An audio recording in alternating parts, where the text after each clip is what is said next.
Dear students, তো দেখো তোমাদের জন্য একটা ইম্পর্টেন্ট টপিক আজকে নিয়ে এসেছি। তো বিভিন্ন গুরুত্বপূর্ণ হ্রদ এবং তাদের অবস্থান আজকে আমরা দেখে নেব। বিভিন্ন কম্পিটিটিভ এক্সামে এখান থেকে একটা কোশ্চেন দিতেই পারে। তো প্রথমেই দেখো আছে লোকটাক হ্রদ। এই যে হ্রদটা, এটা অবস্থান হচ্ছে মণিপুরে। নেক্সট চিল্কা হ্রদ, এটা আছে উড়িষ্যাতে। পুষ্কর হ্রদ, এটা রাজস্থানে অবস্থিত। উলার হ্রদ, এটা জম্মু ও কাশ্মীরের মধ্যে অবস্থিত। সুখনা হ্রদ, এটা চণ্ডীগড় অবস্থিত। রেণুকা হ্রদ, এটা আছে হিমাচল প্রদেশে, খুবই গুরুত্বপূর্ণ এটা। রেণুকা হ্রদ আছে হিমাচল প্রদেশে।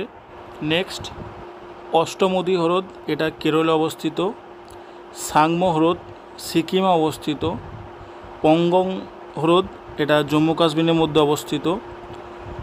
উদয়পুর হ্রদ, এটা রাজস্থানের মধ্যে অবস্থিত।